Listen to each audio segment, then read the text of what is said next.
Welcome, everyone. The webinar will begin shortly and will be recorded. Connect with the Campaign for Grade Level Reading on social media. On Facebook, like the page Campaign for GLR, and on Twitter, follow the account @ReadingByThird. Please use hashtag #LearningTuesdays and tag us to tweet anything you learned from today's webinar, and we'll be sure to retweet. We encourage you to share your questions, reflections, and observations on social media. Once again, we would love to connect. So on Facebook, like the page Campaign for GLR, and on Twitter, follow the account @ReadingByThird. Welcome again, everyone, to today's webinar. My name is Sierra Sanchez, and I'll be behind the scenes helping to produce this conversation.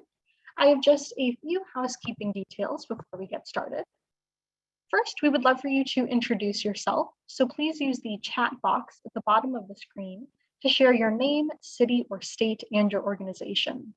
Be sure to select both panelists and attendees when responding so that we all know who is here. All attendees are in listen-only mode, but we encourage you to post any questions that you may have during the conversation into the Q&A box. This webinar is being recorded, and a link to the recording will be emailed to all who registered, as well as any resources that you see shared as links in the chat. Finally, we'll be posting a brief on-screen evaluation during closing, and we highly encourage you to respond. This helps us with our commitment to continuous improvement. Additionally, I would like to make everyone aware of the fact that we, the Campaign for Grade Level Reading, are proud to co-convene the 2022 All-America City Awards with the National Civic League. The 2022 AAC Awards, now in its 73rd year, will recognize communities that have committed to improving the prospects for early school success and equitable learning recovery for the hundreds of thousands of children whose families are served by the nation's public housing agencies and affordable housing organizations. Applications are due on March 1st, with finalist communities announced in early May. Finalist communities will be invited to present to a jury panel as part of GLR Week 2022, which is the week of July 18th, when winning communities will be announced. Lastly, before we begin, I would like to invite you to join us again for a session this afternoon, co-sponsored with the Center for Study of Social Policy, Policy Opportunities to Promote Social and Emotional and Early Relational Health. Next week on February 22nd, we invite you to watch a session in partnership with Attendance Works, focusing on best laid plans, lessons from the fall, for re-engaging students in learning. Finally, we invite you to join us again in early March as we kick off another month full of GLR Learning Tuesdays. Registration and information for these opportunities will be posted in the chat box now. And joining you now is Sarah Torian, Senior Consultant with the Campaign for Grade Level Reading. Thank you and enjoy the webinar. Thank you, Sierra, and welcome everyone. Thank you all for joining us for today's Funder to Funder conversation entitled Big Investments for Big Impact, Increasing Access to Vision Care for Students. As those of you who have joined these conversations in the past may remember, these funder-focused sessions are designed to bring together funders and to provide space for peer sharing and peer learning to build the capacity of the hundreds of state and local funders in our network to make smart investments to drive early school success for children in economically challenged families, especially in this moment in time when the pandemic poses so many barriers to their success. One fundamental barrier that many children face is lack of access to vision care and the glasses that would enable them to clearly see the board or the letters on the page, to engage in online learning, and to fully participate in class. As we will discuss today, funders can play a number of roles in helping to address this barrier. Making smart investments to connect students with vision care programs, helping districts and their community partners to leverage public funding to support and sustain these programs, acting as a convener to help nonprofit organizations address the underlying systemic issues that limit access to vision care for kids, and advocating for whole child, whole family, and whole community responses. These and many more. Today, we're going to hear from funders who are investing in Vision to Learn, one of a number of vision care programs working in states and communities across the country to meet children's vision needs. We will also hear from a district leader who is directing COVID response funds to support the launch of a Vision to Learn program. And to begin that conversation, I am incredibly honored to welcome and introduce our panel for today. First, I'd like to welcome Michelle Figler.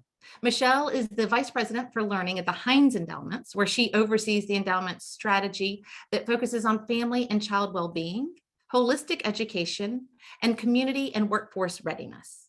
Before joining the foundation, she served as Deputy Secretary of the Pennsylvania Office of Child Development and Early Learning. Welcome, Michelle.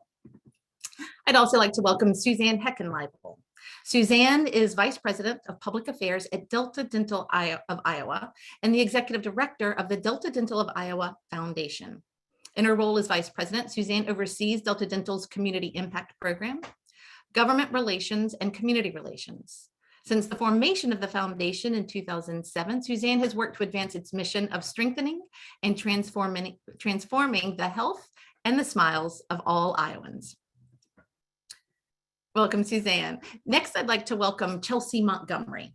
Chelsea serves as the Executive Director of the Office of Student Supports for Fulton County Schools in Georgia. She is in her 14th year in education, having previously served as a classroom educator, a school psychologist, and a district administrator. Welcome, Chelsea. And finally, I'd like to welcome Nicole Whiteman. Nicole is the Chief Executive Officer of the Los Angeles Dodgers Foundation, where she leads the team's official charity, an award-winning leader in sports-based youth development. Under her leadership, the Dodgers Foundation launched Dodgers Dream Team, a youth development program serving more than 12,000 youth. So welcome, everyone. We are so delighted that you could all join us today. Before we get started with the conversation, we just kind of wanted to get a sense of who is in the room with us today and your level of involvement in efforts to promote access to vision care. So we're going to launch a really quick poll and give you just a couple of seconds to respond to that.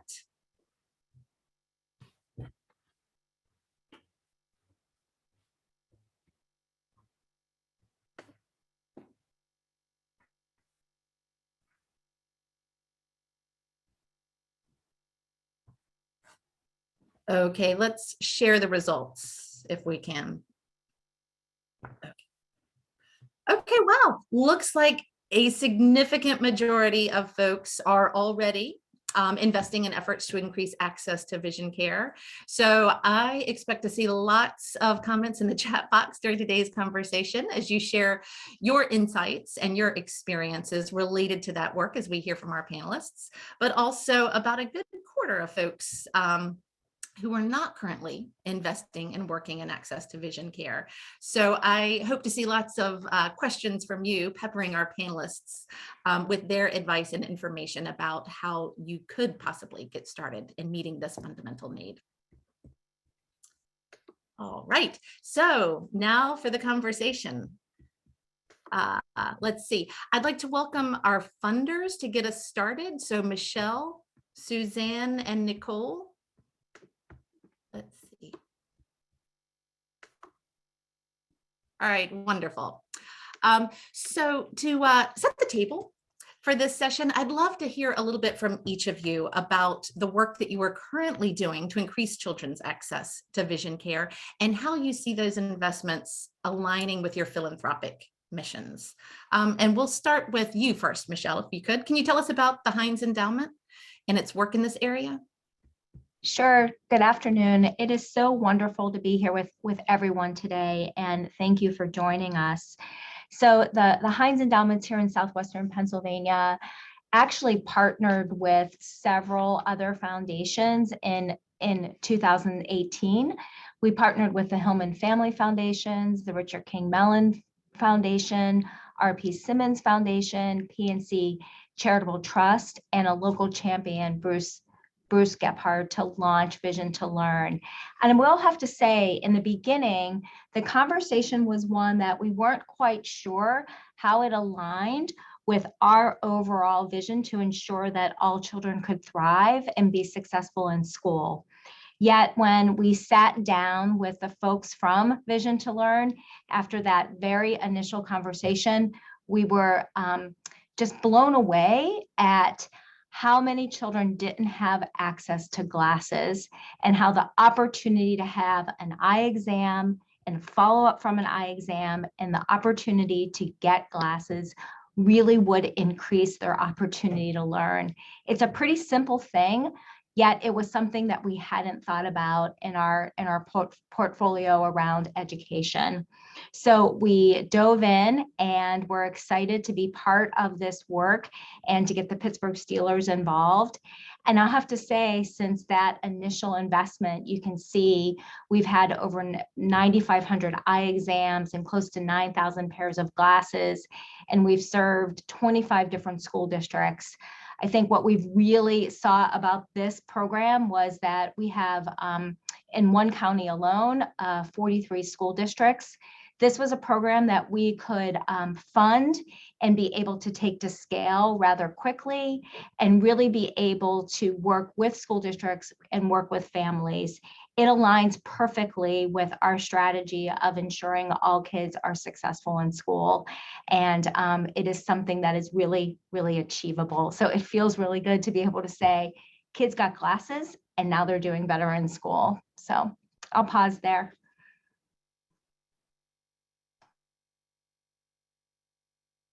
Sorry, I was muted. Thank you. So, and actually, I think there is another slide. Can you tell us a little bit about the progress that you've made since 2018? Sure, and I can talk a little bit about this in the next question as well. But I think one of the other things that we've been able to do here at the Heinz Endowments is to really be able to use all of our relationships to be able to bring in other national funders. Again, this has been a project that we've been really proud of because we've been able to say helping students get glasses has helped our students be able to learn, right? And our partnerships with our school districts have really helped to take this program to scale. So we've been able to add other partners. A little bit later, I will talk about, though, the work that we've been doing with the Pennsylvania Department of Health and Human Services and how we've been able to leverage relationships there to be able to use some of our CHIP HSI funds. So I'll hold that for the later conversation, but it's been a great couple of years, and we are excited about our continued work with Vision to Learn. Thank you. Yeah, impressive numbers, both in terms of the number of kids served, but also the community of funders that you've been able to engage around this, as well as the public funding opportunities that we'll go into later. So turning to you now, Suzanne, if we could, I'll admit, and I'm sure that I'm not alone in this, I'm intrigued to see a dental foundation in this conversation about vision care. So can you tell, what are you doing and how do you see it as aligning with your mission? Right. Well, thank you, Sarah. And I would like to take the next couple slides and certainly set a framework as to what Sarah has mentioned. And I'm sure many of you, when you saw my name and foundation, why we were part of a vision presentation today. And it really is setting the stage of who we are. And Delta Dental of Iowa Foundation is a not-for-profit nonprofit supporting organization to Delta Dental of Iowa, which is a not-for-profit organization, health services organization, which its mission is to improve the health and smiles of the people we serve. We can move to the next slide. So as a foundation perspective, our work involves and focus is really about strengthening and transforming the health and smiles of all Iowans. We have a strategic vision that for 2025 that looks at robust community systems and partnerships that empower and engage all Iowans to have optimal oral, vision, and overall health. And the foundation board looked at what opportunities there were for better alignment. And this certainly is within our parent company as a health and wellness organization, how we can do more together and have greater impact. So the next slide.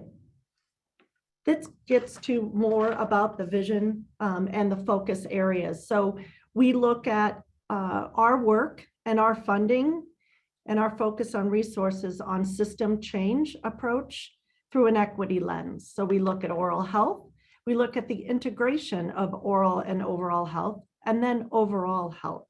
And in the overall health space, we look at the areas, the bandwidth of those areas is really focused again on wellness, vision, and related activities that enable Iowans to live healthy, active lives. We focus those areas, and what we'll talk a little bit about in all three areas later on is our work is in education and advocacy, access and prevention, and policy and research. You can go to the next slide. In our foundation board, we looked at who we are and how we engage. This too will align with the work, and we will highlight with our vision partners in Iowa. We focus on all Iowans, understanding that those with the greatest barriers to care are the population that we most need to focus in on. We address it as a system change approach to the shift conditions to improve health. We recognize we must be a leader, a catalyst for change, and a builder, a networker, and an innovator. And we must do this through partnerships, and we value our partnerships and recognize their success is our success. So the next slide. This ultimately relates to vision and our vision portfolio and funding focus. And over the last 5 years, we have had a goal for all Iowans can access quality oral vision and healthcare. These efforts, objectives is to ensure under or uninsured Iowans can access quality oral and vision care. And since 2017, we, Delta Dental of Iowa and the foundation have funded over $250,000 in vision care organizations to provide access, vision access to Iowans. Those being Vision to Learn and Prevent Blindness, focusing on children, vision screening, exams and materials. Iowa Kids Site, which is an early detection treatment of vision impairment in young children, very young children. And then One Sight Clinic, and our engagement in providing a vision screening exam and materials to over 400 refugees in the Des Moines area to ensure they have the vision of sight. So that's just a synopsis of who we are, and I'm looking forward to the further conversation. Thank you. I love that comprehensive approach to healthcare. So oral, dental, vision, just healthcare in general. That I love it. Thank you. Nicole, I'd like to invite you in now. Can you tell us how the Dodgers Foundation is supporting vision care and why? Yes, I feel like similar to Suzanne, people are probably wondering the answer to that question. Good morning, everyone. I'm Nicole Whiteman. I'm the Chief Executive Officer of the Los Angeles Dodgers Foundation, and I'm excited to be joining you all here today. The Dodgers Foundation is the official charity of your Los Angeles Dodgers. Essentially, we have a mission to improve some of LA's most pressing problems, and that we believe to be homelessness, education, social justice, and healthcare. Very specifically, our vision is around ensuring that every Angelino has the opportunity to thrive. And so from our perspective, the whole child is extraordinarily important.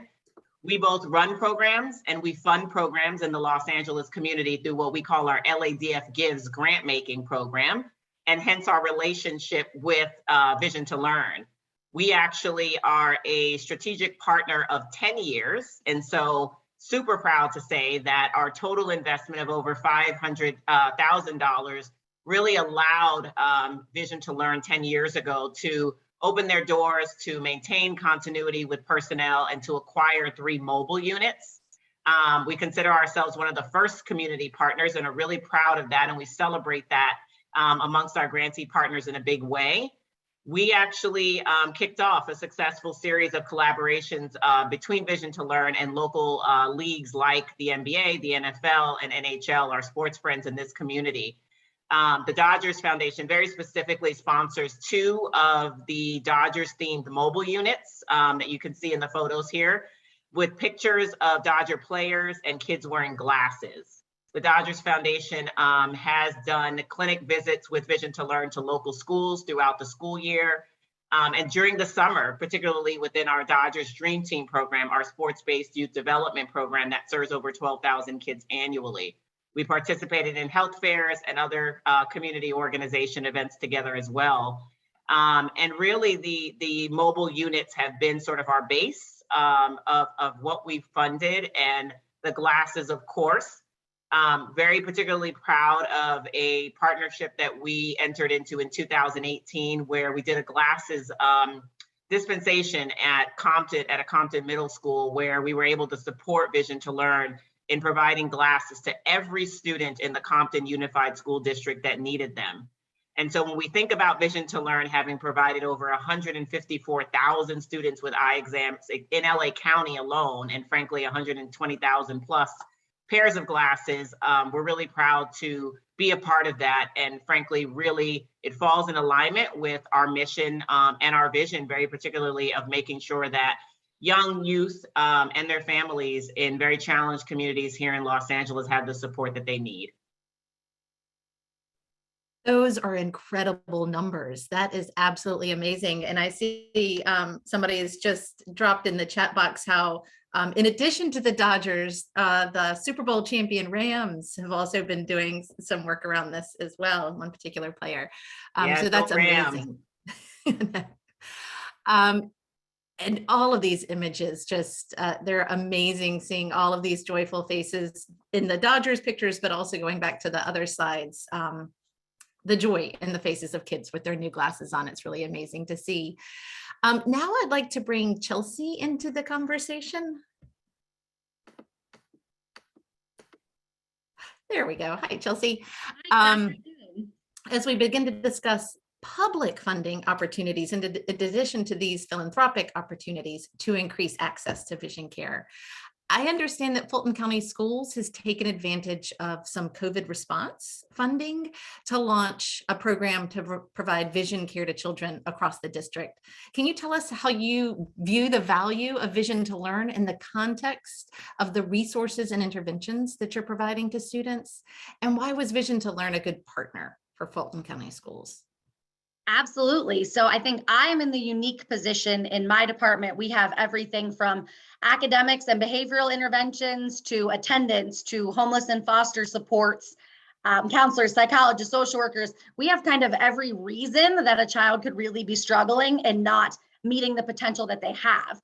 So I could really see how something like vision can affect all those different areas. So what we found is we were doing all of these interventions and they were needed. But then, somewhere down the line, it was like, oh, we need to do a vision screening and make sure that they can see.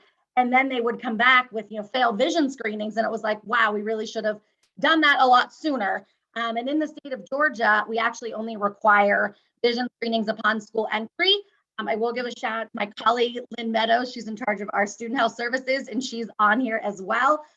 We as a district do screen 3rd and 5th grade, and then we've added 1st grade. Especially in middle and high school and in COVID times with attendance challenges and things like that, I was really concerned that if our middle and high school kids may have gotten missed, and with the mobility that we see in our Title I schools, we wanted to make sure that, there was an opportunity. And we see in our social work department, and especially in our homeless and foster departments, that trying to get students from screening to getting to the exams to getting glasses, that continuation of a process is difficult, and it's difficult for our families. There is a lot going on. So really to view this as a piece of our interconnected whole child framework, it was the perfect match. So I saw Vision to Learn on Twitter of another county, and I was like, oh, I need to find them. So did a couple reach outs, got connected to Peter, and we kind of took off from there. I pitched it. Looking at middle and high schools first, which I know is not really a traditional way of thinking of things. And no, that's not necessarily early intervention. Is it early intervention to life? Yes. So we wove it into our dropout prevention work and really said, all right, let's lean in here first, because if we don't catch these kids, no one's probably going to ever. So we went middle and high school. I gave them a big ask. Usually when we add something to our puzzle, we don't go small. So we had some leftover CARES Act funding. So we pitched it to our board, pulled all the pieces together, and secured $800,000 to go ahead and roll it out to every Title I middle and high school. So we have only been launched this school year. And you can see on here, we projected around 6,300 students would need exams and about 5,000 would need glasses. And this was a very fun event we did with the Hawks at one of our middle schools this year. Just going to go to the next slide. So my department went for it. We looked at this as an intervention to really get in front of all of the other things that we're providing and really put the puzzle together. We have already screened over 12,000 students. And I will tell you, I think we were all extremely alarmed at the rate of students that needed exams. So around 40% of students needed exams. We also found that a lot of our kids had glasses because we did have kind of a piecemeal system to get kids glasses, but a lot of them weren't the right prescription. So that was, we didn't necessarily expect that, but our numbers were just a lot more than I think we could have guessed. So when we're thinking of challenges related to attendance, academic interventions, behavior challenges, not being able to see, in my opinion, comes before all of those intervention, all of those supports. So our partnership's been amazing, being able to do each one of those pieces, the flexibility and support of the team at Vision to Learn and making things work. Again, we did have a pretty big ask of them too, but it couldn't have gone any better, and I think is an incredible compliment to the work that we're doing and making sure we're being as strategic as possible. The hope is that we can secure funding to add elementary schools next year. So fingers crossed, but so far, we couldn't be any more thrilled. That is wonderful. Those numbers are incredible, both in the percent that needed eye exams and the percent of those who needed glasses or vision care. That is an amazing need, a demonstrated need that you guys are meeting. That's wonderful. So coming back to the funders now, funding support is an obvious role that all of you can and are playing in this area, but I also know it's not the only role that you are playing. Can you share with us a little bit about the other roles that you're playing besides just writing a check to support these kinds of programs, especially regarding the roles that you can play to leverage public funding, like Chelsea was just describing how she's doing in Fulton County, and also promoting systems change. Michelle, would you like to get us kicked off for this one? Sure, happy to get started. And as I was sharing before, we are not necessarily a health funder, so we see ourselves much more in the space of education. However, we know that holistic supports like this are what will help children be successful in school. So I think the first thing is having the conversation with our fellow funders, even if they didn't see themselves as a health funder, to make the link between how access to vision services and access to glasses will ultimately help children be successful in school. So I think opening up that conversation with other funders. I think secondly, our relationships with school districts. So we here in Southwestern Pennsylvania have close to 70 different school districts with 70 different school boards, but we have great relationships with all of them. So how do we open up the door to help them think about this partnership with Vision to Learn and to really look at how they can embed it into their system and embed it in what they do each and every day for their students. And then I think finally, our deep relationships, both with the Pennsylvania Department of Health and Pennsylvania Department of Human Services, and also Pennsylvania Department of Education. So we were lucky that I had the opportunity to work there prior to coming into the foundation, but making introductions and really working with our state department to think about how to use their CHIP HSI funds and how to think about how to bring public dollars into this system. It's something that this this is one project that I think in philanthropy that there is a natural public resource that can kick in. So it is a great project for us because we were able to kick it off with all of our funding partners, knowing though that public dollars were going to be able to step in. It is also, it's a project when you introduce it to either the public system or to the other philanthropy partners, that there is a true success and outcome. We see that kids are doing better in school because they have their glasses. So it really is about making those relationships and using every opportunity we have to make an introduction to Vision to Learn. That's great. What would you add to that, Nicole? You know what? I think we come at it from a very unique perspective, Sarah, as a sports team. We often say that our grant making program, first and foremost, is absolutely more than a check.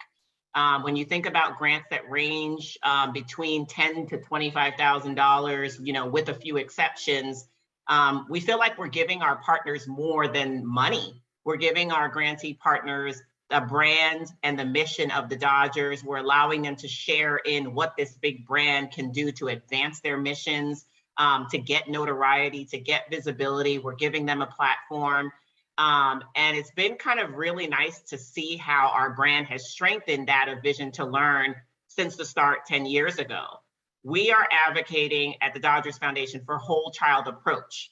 And by advocating for whole child approach, I mean that we do serve as a convener. We have supported Vision to Learn when it's important with, let's just say, with the Los Angeles Chamber of Commerce for one, or with other businesses, or as they were sharing out their UCLA health study and more. And so standing side by side with Vision to Learn has been one of the ways that we've been extremely supportive and really been an advocate.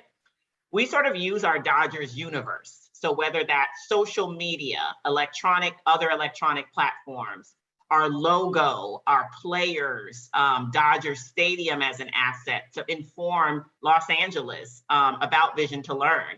When you think about our games in particular, a sold out game is 56,000 fans. And over the years, we've been able to make sure that those fans are aware of Vision to Learn. They're aware of how they can support Vision to Learn. We bring students who have received glasses to the stadium so that they can technically be showcased, but as a way for local communities to understand these are the children who are receiving glasses. They need it.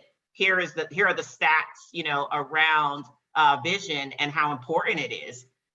We're the cool factor. At the end of the day, we all know that there's probably less of a stigma around glasses today, but there's still a stigma around glasses, especially in low-income communities where one might not be able to afford the glasses that they may particularly want.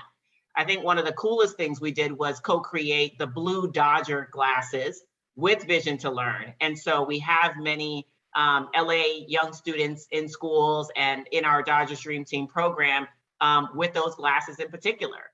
Many of those kids, they're excited to show off their frames. It's a different perspective. I remember very specifically being at one of our Dodgers Dream Fields. We build baseball and softball fields here in the underserved communities.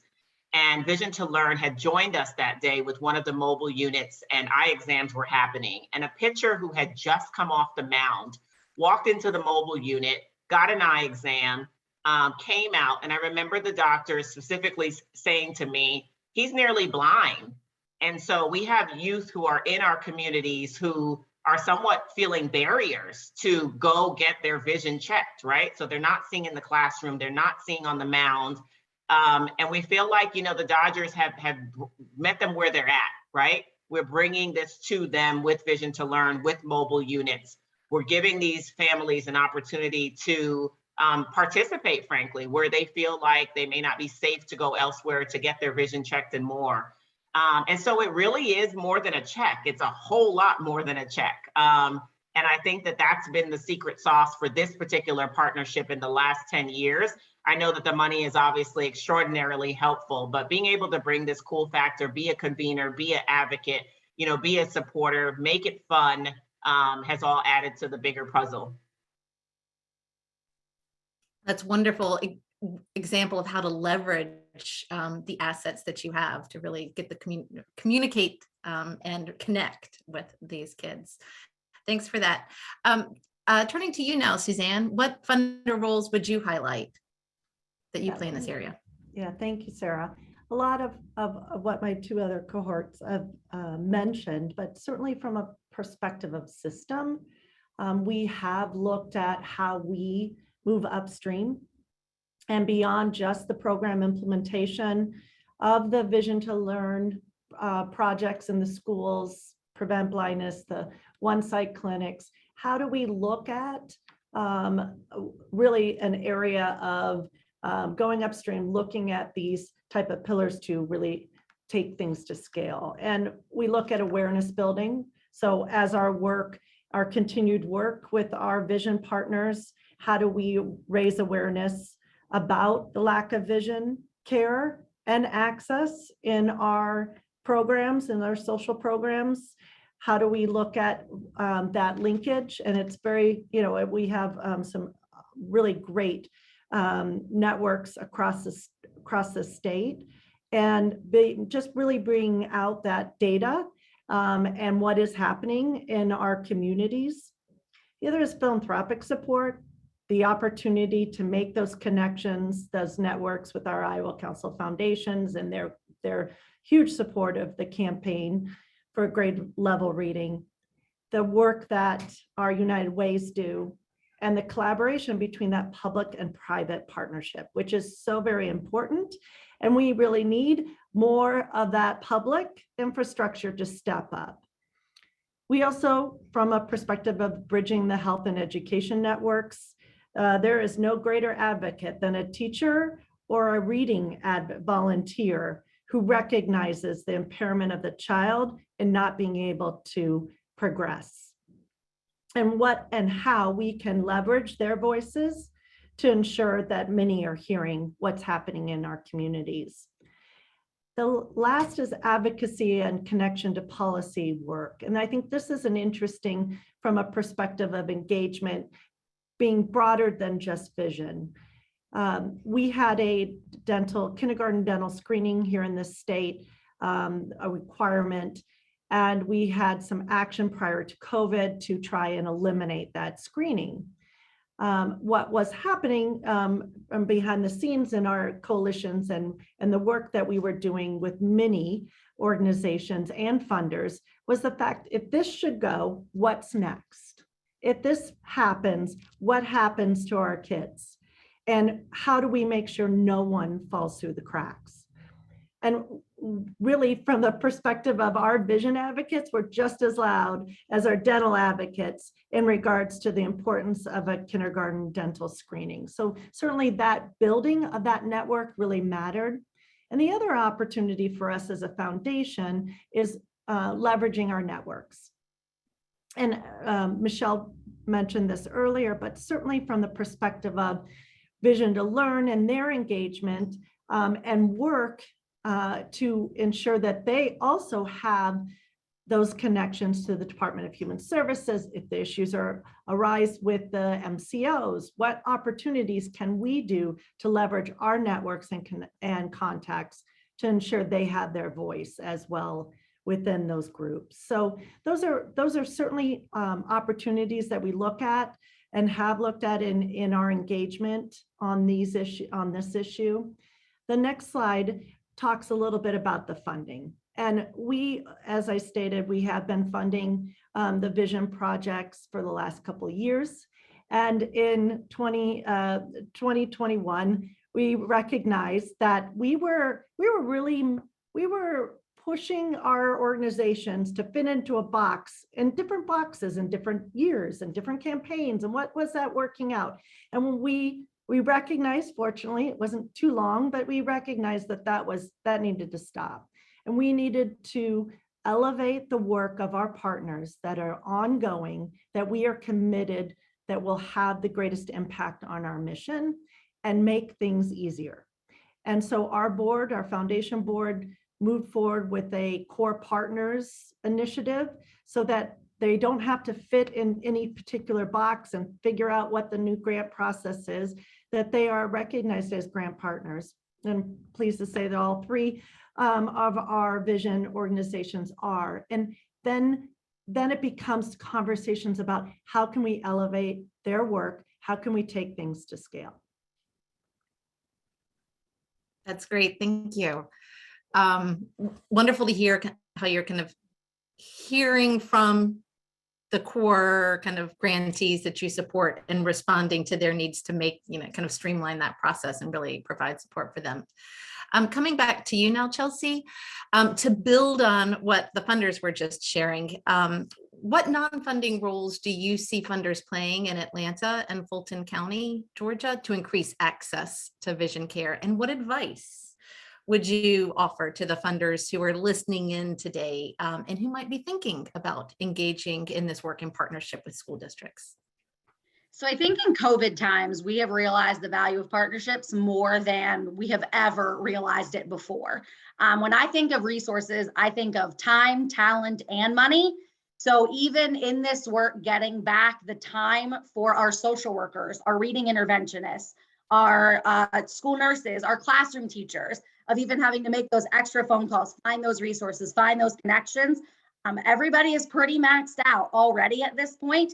So being able to fund partners, honestly, in lots of different areas, for us has been really important in keeping our systems running, keeping our staff together and whole.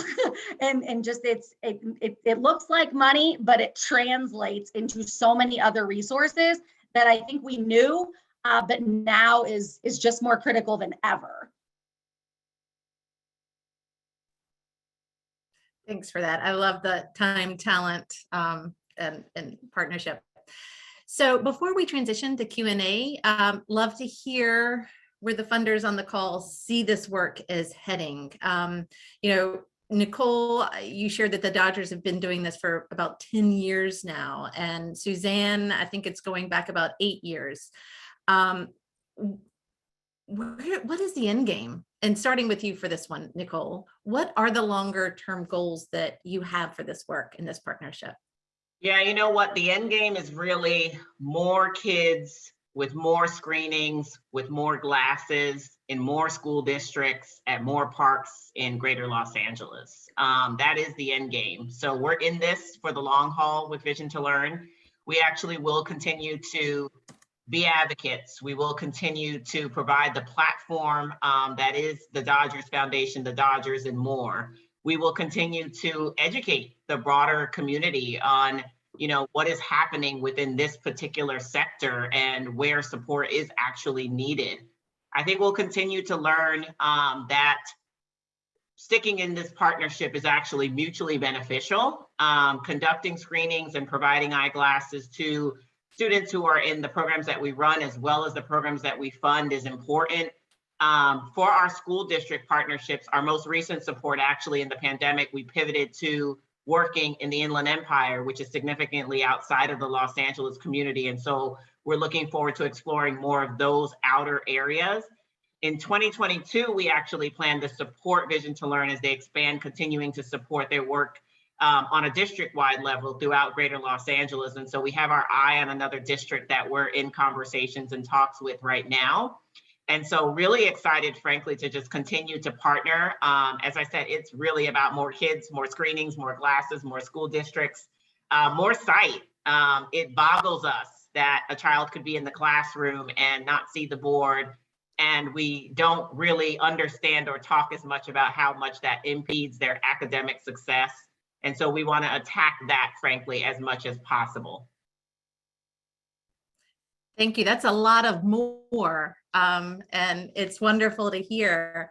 And I just want to say thank you so much. I did not mention this at the beginning of the call, but Nicole agreed to join us today, even though she has another meeting that's starting in just a few minutes. So she's going to leave right now, but I just dropped her contact information in the chat. So if anybody wants to reach out and learn about all of this more that is going to be happening in greater LA, she graciously offered to let us follow up that way. Thank you so much, Nicole. So Suzanne, turning to you now, where do you see this work headed in Iowa?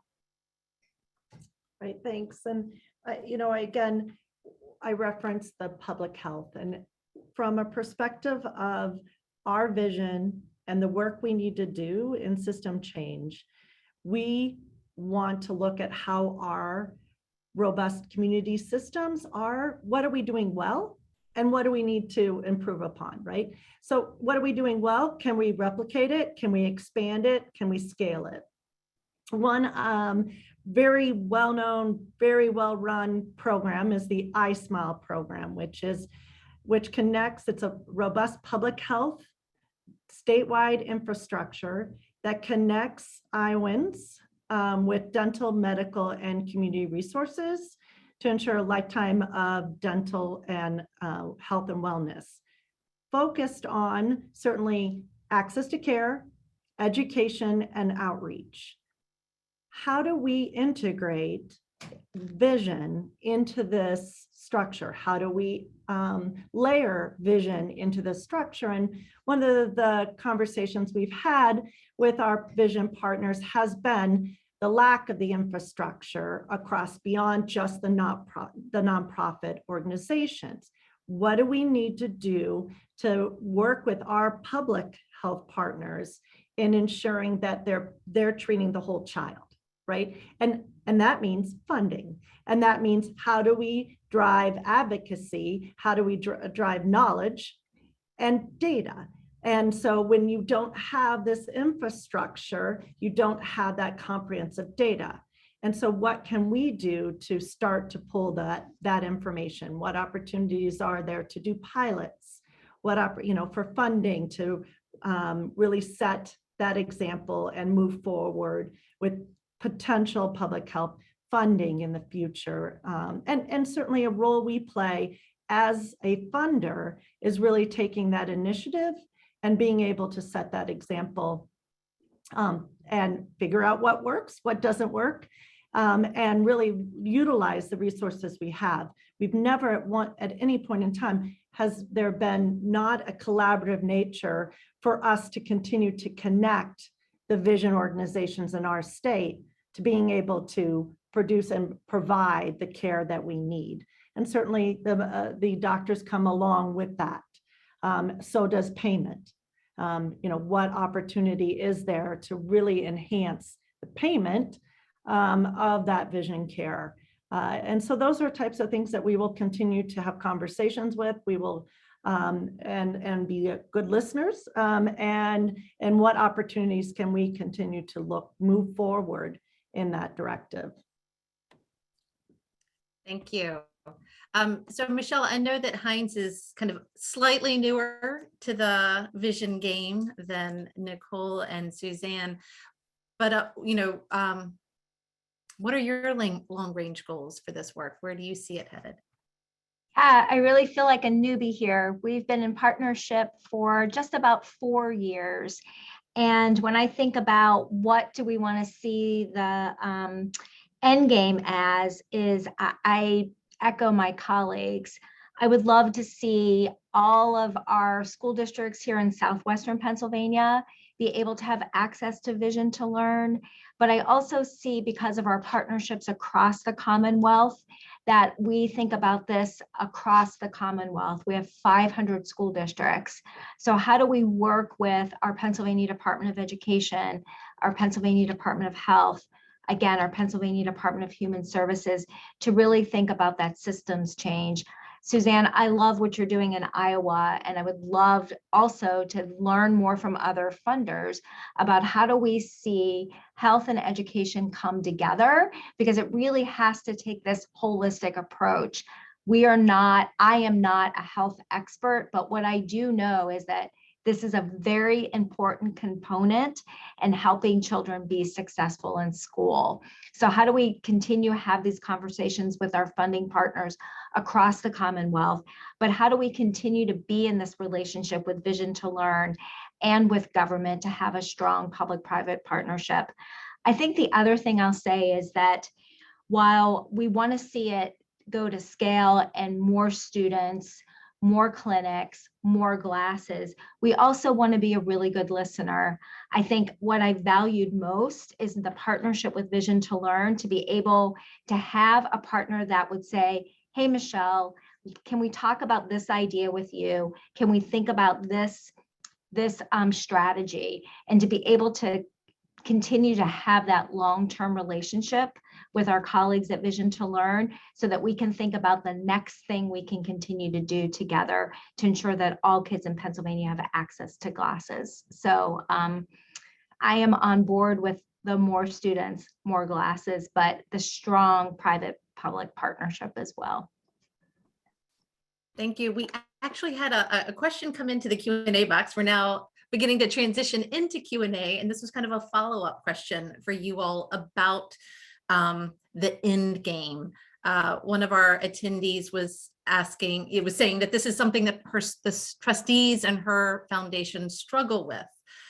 You know, will you stay with this work indefinitely? Do you cycle the dollars off and on, given the fact that there are so many other needs? This is such a critical and fundamental need, but how do you manage kind of the push and pull of foundation leaders wanting to move funding in different ways, given the wide range of needs that they want to address?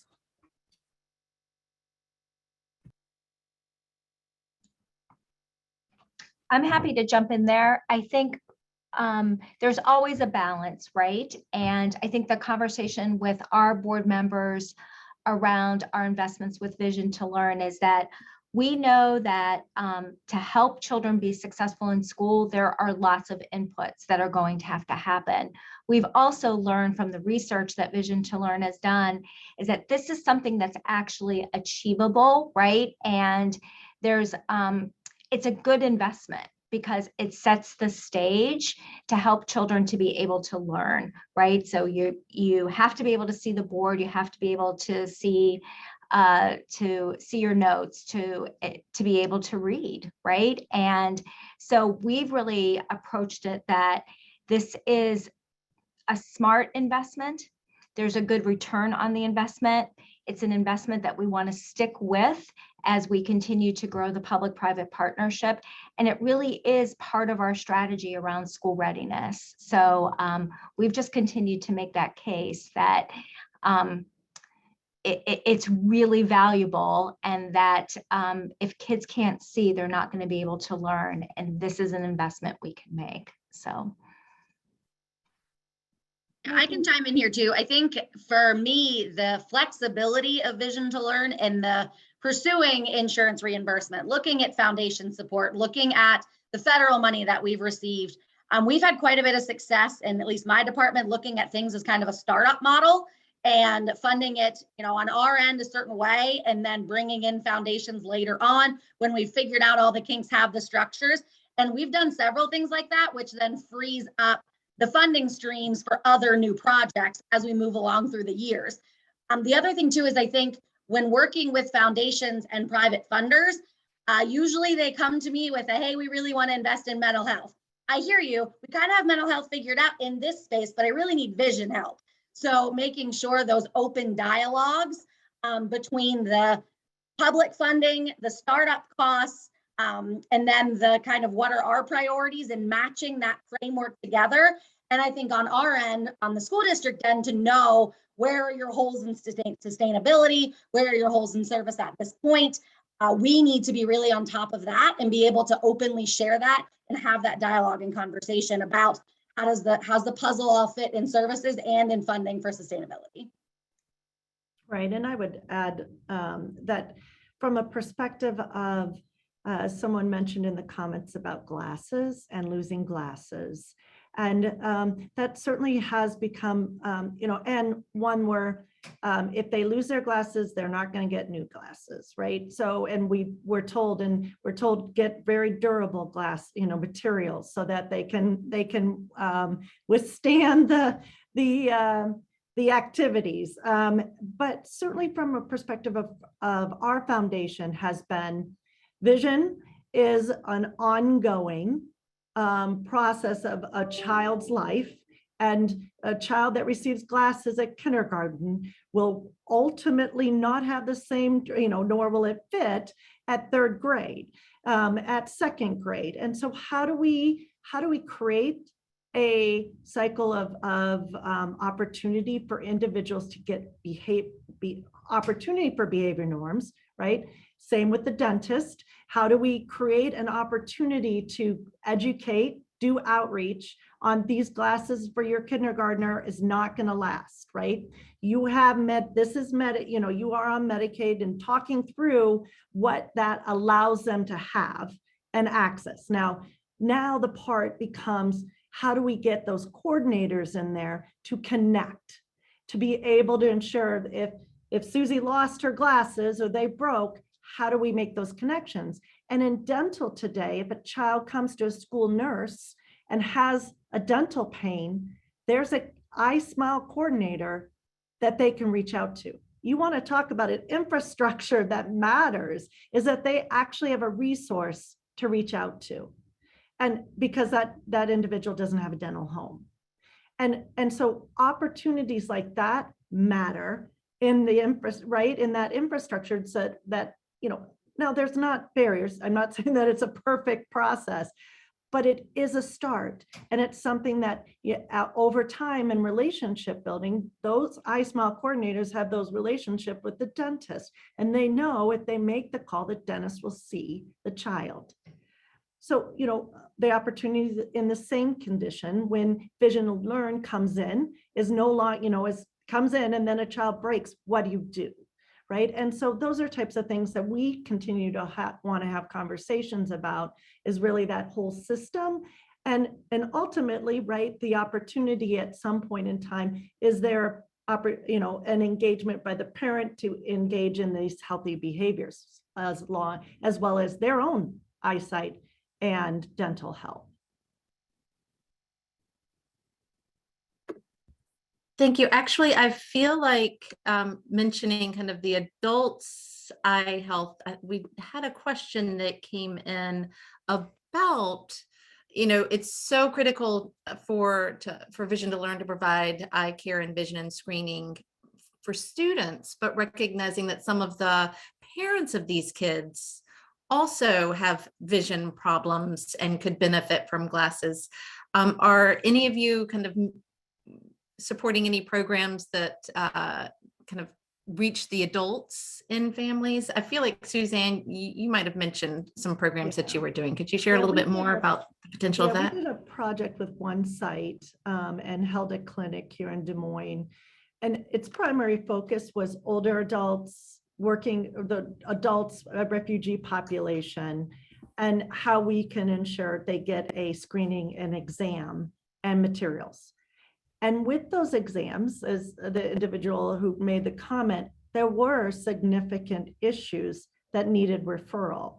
And that opportunity was really the care coordination of the service organization that was partnering with us and ensuring those individuals got to an ophthalmologist, right? And so our connection with them, ensuring that there was someone they can be referred to access that care. Now, you're talking about a small number, right? That's a much larger number that they don't have that access. So what is our role in the policy end? What is our role on the advocacy end to look at what Medicaid is providing? What is it that we can do to enhance and really call attention to? The fact is that this person's falling, not because of, they're clumsy, it's they can't see, right? Or, and the opportunities to really generate the knowledge building of the importance of that eye exam and certainly that follow-up care, as well as materials, so that they can see. Great, you can't see, have a nice day.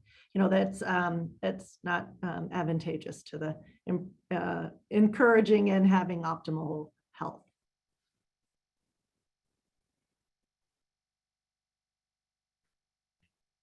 Anything that you would add to that, Michelle or Chelsea?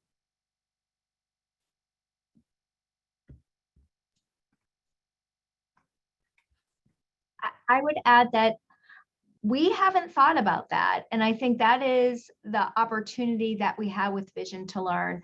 So since we are newer in this space, it caused me to pause and think about could we now think about this opportunity with families? So because we have this relationship with our school districts and we have a relationship with Vision to Learn, we have great relationships with our federally qualified health centers. So I think that's part of the opportunity here is how do we take this and think about the adults? I'm also, Suzanne, just really excited about everything that you're doing around dental health. And I know that that's something that I've talked to Vision to Learn about as well too. So that's the opportunity with a great partner to be able to think about, all right, what do we want to do next? So I think for us, I'm trying to go down. We got middle and high school. I'm hoping next year, fingers crossed, to expand to all of our Title I elementary schools. So I'm headed in that direction first. But we've really, as a district, tried to leverage technology to connect families with resources. We rolled out a couple new things. So, making sure when they leave that, or when we send the information home about the failed screening, we also provide our one-stop shop resource for all things related to food, clothing, education, legal, any help they could need. And really just anytime we're pushing out communications to parents, we make sure they're getting connected to everything that they could need and looking at it as a, again, kind of whole parent model, just as much as a whole child model. But again, we're going down before we go up. I love it. Can't do everything all at once. Gotta sequence these things. So what advice would you all offer to the funders who are listening in today and learning from you, and who might be especially seeing some of the data, seeing some of the impact that each of you has been talking about, so might now be inspired to take action and make investments or do some of these other critical roles that you've been sharing to ensure that all kids have access to vision care? What advice would you offer to them? I'll start with the funders, and then, but I'd love to hear what you would have to share, Chelsea. Definitely looking at the connection to Vision to Learn.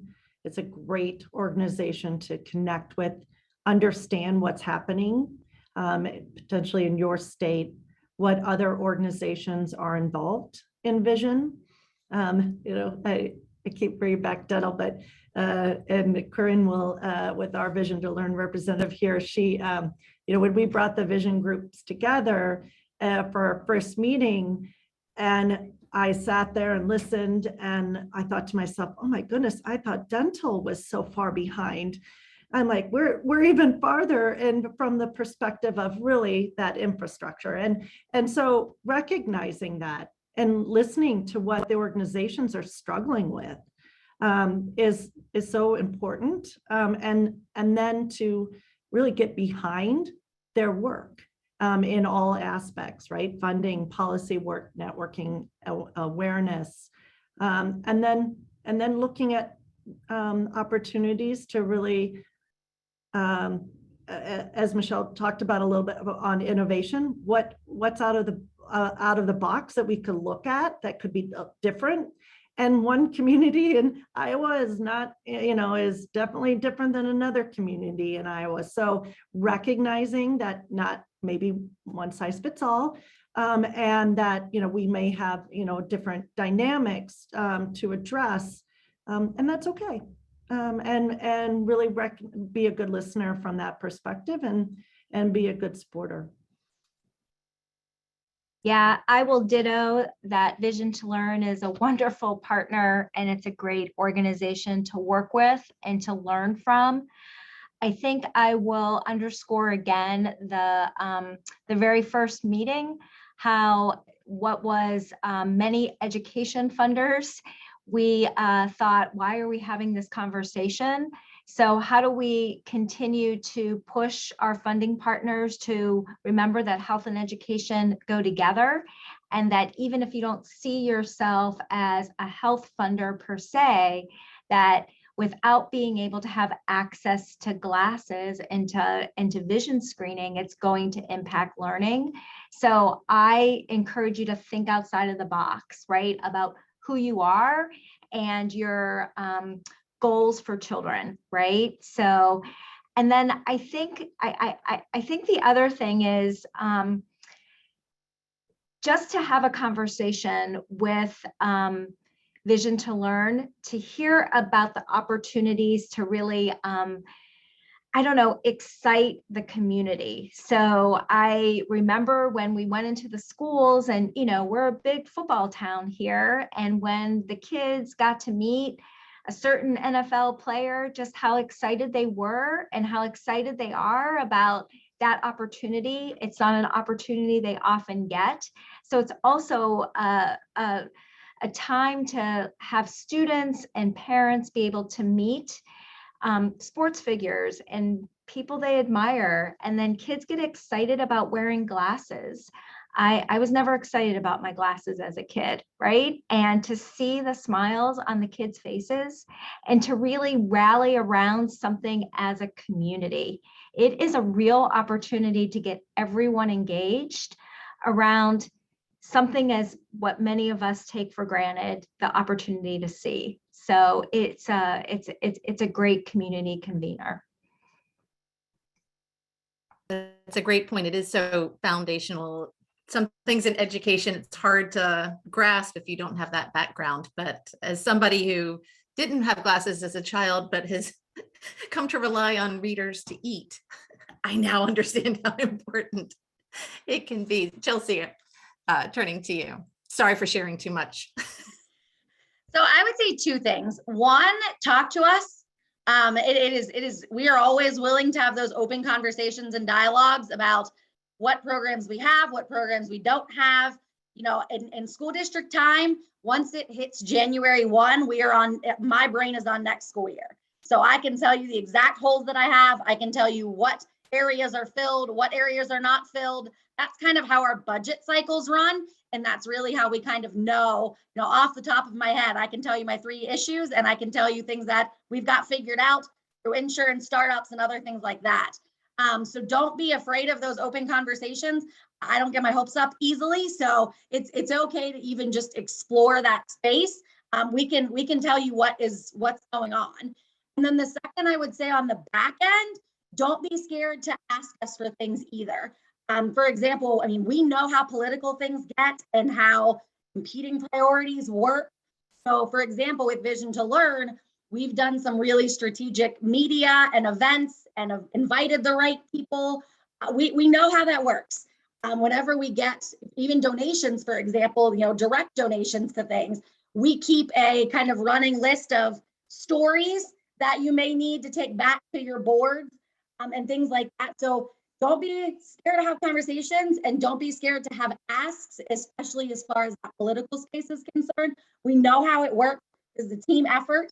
We're all here for our kids. So just kind of be willing to get in there on both ends of things. Sarah, can I jump in on that? I want to just really shout out to Chelsea. I think that's another really important part of this.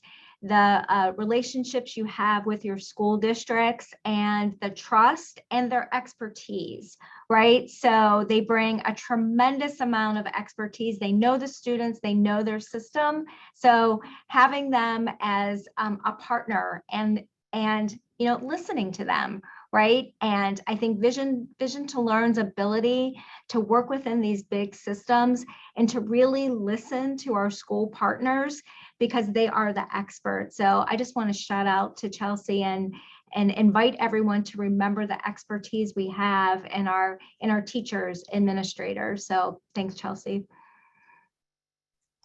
Yeah, and I'd also, reach out to certainly the grade level reading initiatives and funder groups in your state as well. We talk about absenteeism, and dental becomes a primary reason for children not showing up to school.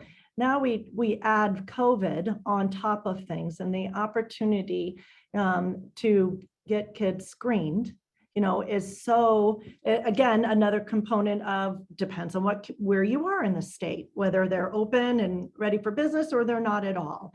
And how we ensure that we're not letting so many kids miss that cycle of screening for both vision and dental, right? And how we engage with those funder groups as well, because, on top of just showing up to school, right, and being able to learn, is about, are they not in pain and can they see? So, those are types of things. As a funders group, we have an excellent campaign here in Iowa, and that provides a stream of information for us as a funder of what's happening. And so staying in tune to that is really important as well. So lots of listening, lots of connecting the dots, lots of flexibility.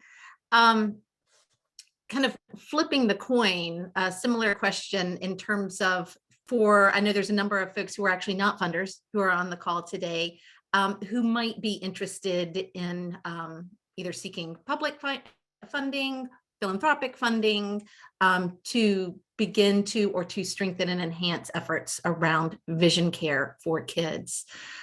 What would you all offer in terms of advice for them in terms of structuring an effort or getting something started and engaging funders in support of it? Yeah, I'd say we've been successful with that kind of startup model. And I will tell you, in the education space, that makes people a little bit uncomfortable. But in the tech space, it's a thing. So we, especially my department, we've really adopted that idea of, we'll start it, we'll prove it, and then we'll go seek funding for it.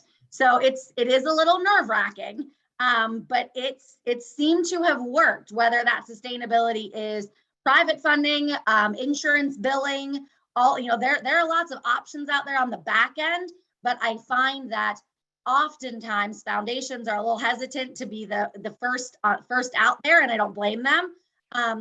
And insurance is hard to get all of the ducks in a row to be able to have that consistent billing. But don't be scared of a startup model. Might be my age, but it has served us very well to go in that direction with several of our initiatives. And somebody talked about, the sustainability and having conversations with your board. And that's where I really focus in on the infrastructure, this private-public partnership. And as philanthropic funders, we can set the opportunity to bring in the Vision to Learn, to prevent blindness. We can set that opportunity, bring in those organizations to start. And then, as Chelsea said, it's a big lift to look at the back end of reimbursement and what does your state cover and what doesn't it cover, and what's public health, what are the public health programs and the maternal block grant, and where are these programs going and how are they funded? But at the end of the day, those allow you to be more aware of what is happening in your communities, to educate your other funders about, these issues, gather data, and then look at, all right, where from an objective perspective can we take our work and get to that sustainability, that coverage, right? And it's extremely difficult unless you get that coverage to sustain these programs over time, because it can't go to scale. And so, working with, community foundations, those local funders, United Ways, there are some really great organizations across the country that really focus in on how we can, start small, look at our communities, make that impact, and build from there. Yeah, and I'll just add, I think it's important to share the stories, right? So for folks on the phone who aren't funders, like Chelsea was able to talk about how kids weren't getting screened and they weren't getting glasses. I think those stories, especially to a funder, are really powerful and really important, because it helps to make the connection that, wow, we want to invest in the success of students, but we didn't know the story of them not being able to see. So collecting those stories and telling those stories are really, really important.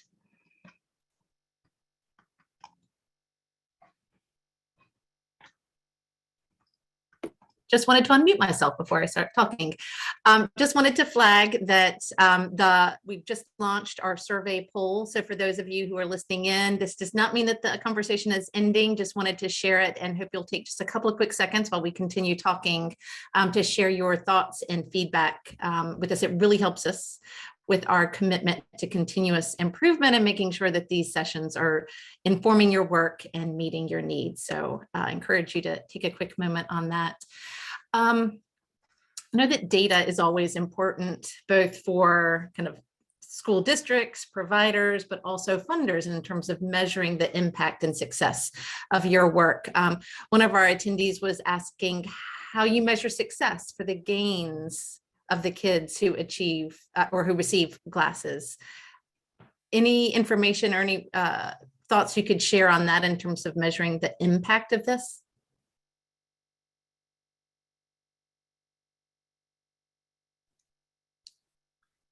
Well, I would, certainly from our perspective is looking at the Medicaid data, looking at what the access is for vision. Claim, certainly it's all claim volume, but and recognizing a lot of the projects may not be billing, may not be doing these things. So having that comprehensive look across the state, but certainly from that perspective is very important. Also, certainly needs assessments, if there are various needs assessment in your communities, all communities need to have certainly from a perspective of the health systems. So what is some of the data showing? And then certainly, the national research and opportunities to really bring home the impact on vision and the lack of accessibility and sustainability of the services.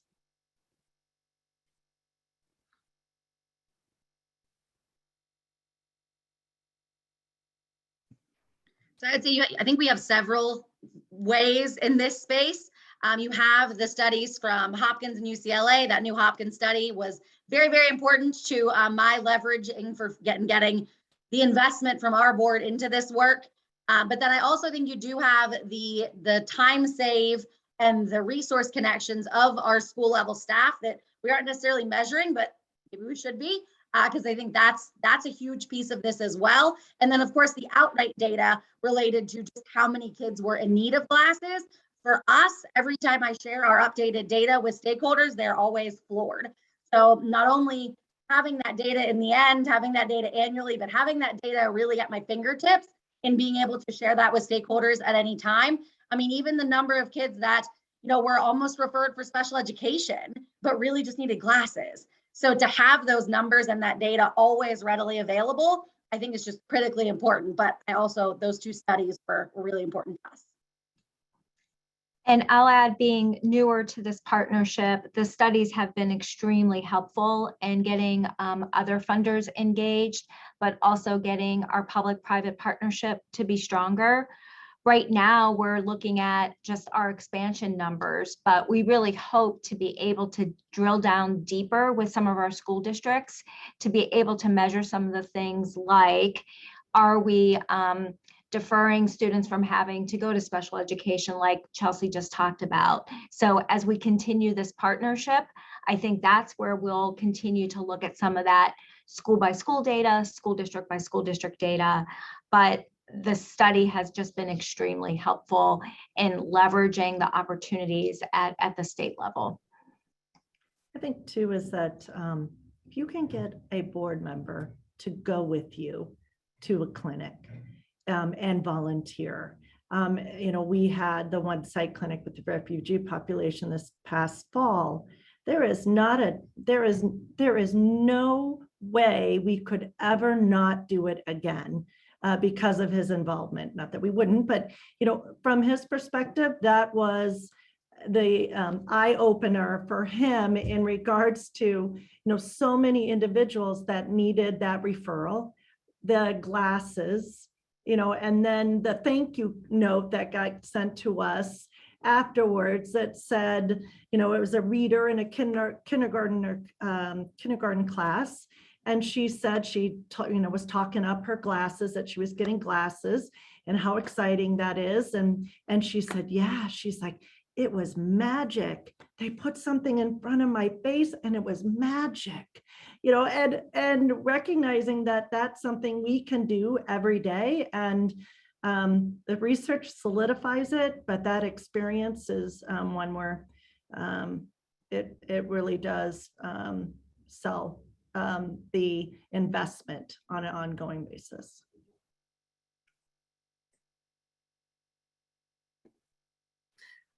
We have one question from somebody, and I think this is really directed towards you, Chelsea, in terms of communication with families, both kind of with regards to the opportunity for the screening and the eye exam, but the follow-up and in connecting them with resources for the longer term, both for themselves and for their kids once they've been identified. Can you tell us a little bit about that? Yeah, so communication is my biggest challenge, especially in a district the size of Fulton, and especially trying to make sure you're getting the right information to the right stakeholder. That's my biggest issue in all areas. So whoever put that in, you nailed it. It's pretty easy. One thing Vision to Learn does that was really important to me when I found them as a partner was that it's an opt-out, not an opt-in for the initial screenings, which is really important because it is really hard to get that back sometimes. So going with that approach, I was really happy that we went in that direction. And then they're really good with getting the notices out to the parents. It does take a little bit on the school's part, but we can do those follow-ups. We can support that. The structure is there. It really just requires us to help.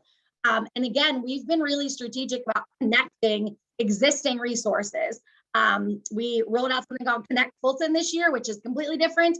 But as we were talking about how do you get parents classes, how do you get food, shelter, you know, all of those basic things, just like Vision, to our community. So we've added that to some of our communications and really just making sure we glue it all together.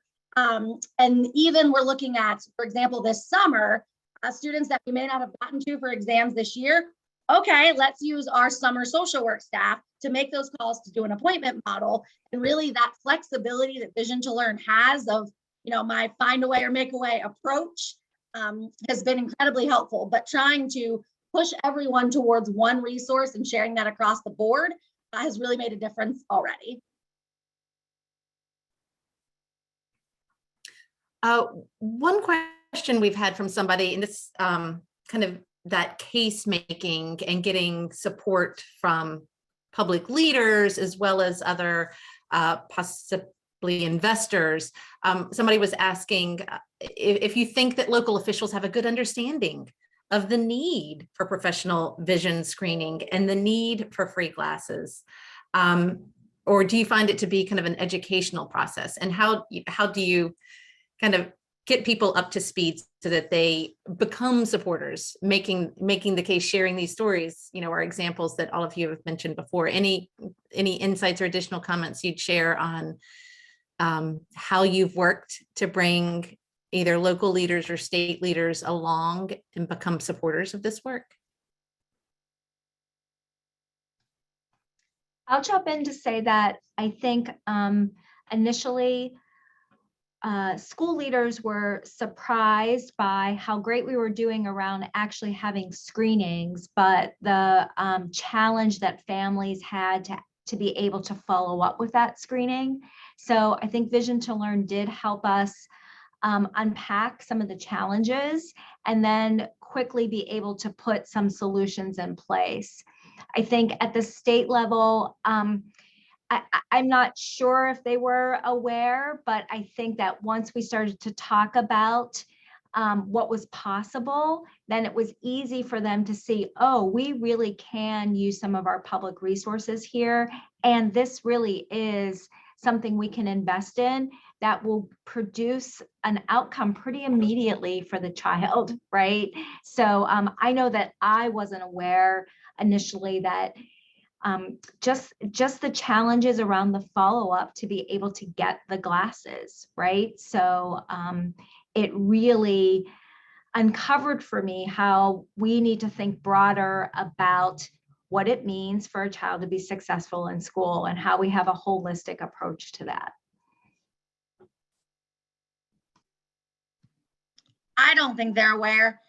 Certainly when I mentioned to, especially, elected officials, public officials, that the only time we screen for vision and hearing is upon school entry, and at no other point is that required by the state. They look at me like I'm crazy because every state is very different.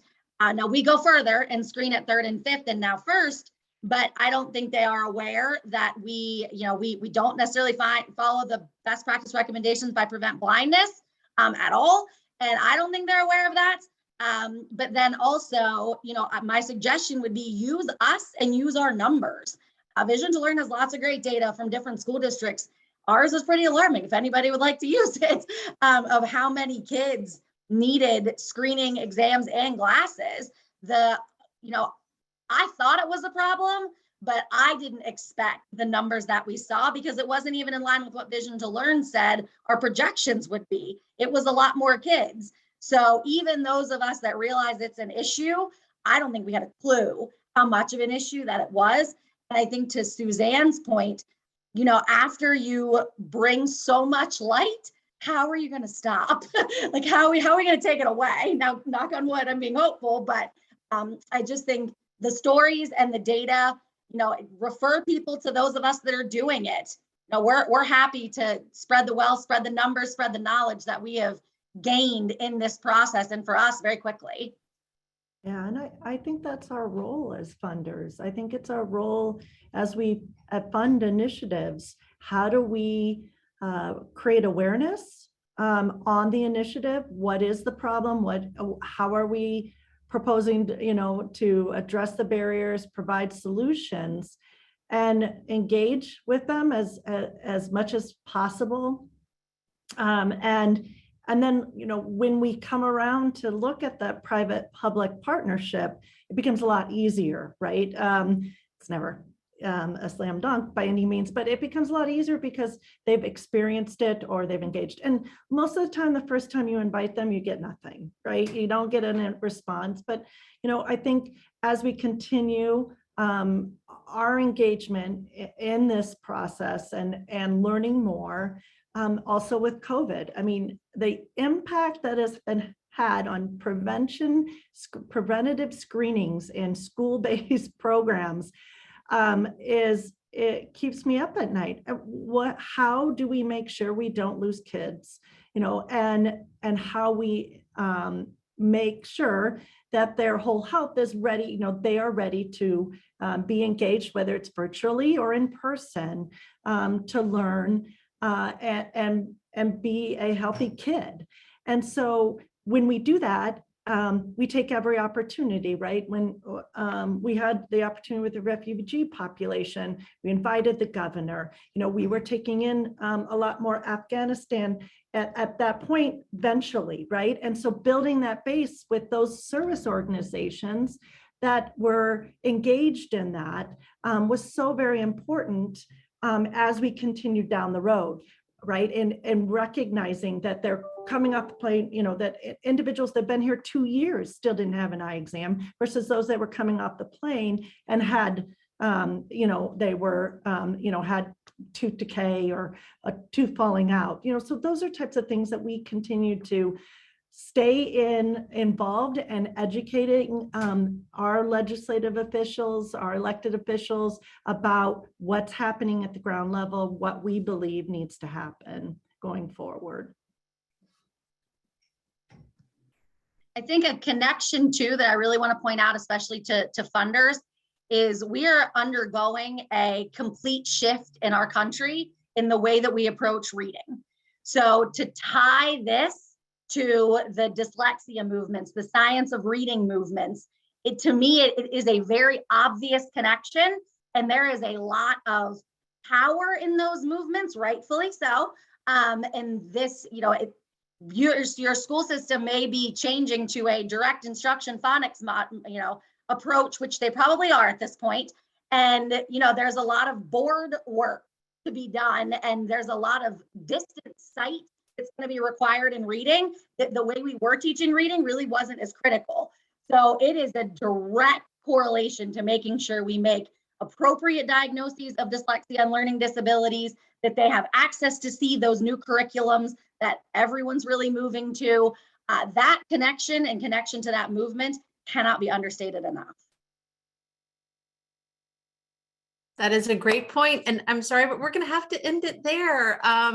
Just a quick reminder for those who are listening in, if you haven't had a chance to already, please take a second to fill out the on-screen survey poll, and then a huge thank you to all of our panelists today. Thank you to Michelle Figlar, to Suzanne Heckenleibel, to Chelsea Montgomery, and to Nicole Whiteman, who had to leave us earlier. Really appreciate you joining us to share how you are working to address this incredibly fundamental need for kids to support their early school success. And then huge special thanks to our partners at Vision to Learn, who helped to plan this conversation, engage these wonderful panelists, and also were flying through the Q&A box and responding to the questions that had been asked. I'd also like to say thank you to all of you who joined in for today's conversation. I hope that you found it as informative and inspiring as I did, and are leaving with some clear action steps about how we can work together to ensure that all children receive vision care, to ensure that they can see, to apply the science of reading and the phonics and be able to see everything, as Chelsea was just saying. I'd also encourage everyone to join us again later on this afternoon. We've got a session at 3 p.m. Eastern time, planned in partnership with the Center for the Study of Social Policy, looking at policies and public funding opportunities to strengthen and support the foundational bonds between young children and their parents and caregivers. For those of you who might have attended the December Funder to Funder conversation, this is a continuation of that session, but this time exploring the potential of public funding, including both Medicaid and COVID response funds to support these efforts. And then I hope you'll register and make plans to join us for these other upcoming sessions in the coming weeks, designed to inform our efforts to slow, stop, and reverse pandemic precipitated learning loss, including next week's session, which is a conversation with a panel of superintendents who'll be sharing their lessons learned and their insights on their efforts last fall to welcome students back to school and re-engage them both socially and academically. And then we'll kick off the month of March, returning to the topic of high dosage tutoring and how it can be deployed to accelerate equitable learning recovery, hearing from both researchers and tutoring program providers in a session co-sponsored by Overdeck Family Foundation. And then we'll kick off March with our Crucible of Practice on the 8th, featuring books access programs in Durham, North Carolina, looking at both how they're working to expand children's home libraries, as well as how they're engaging families in supporting their children's language and literacy development. Hope you'll register and make plans for those, make plans to join us for those. I dropped some links into the chat box, but until then, thank you again for joining us today. Thank you to our panel, and hope you all have a great rest of your day. Take care.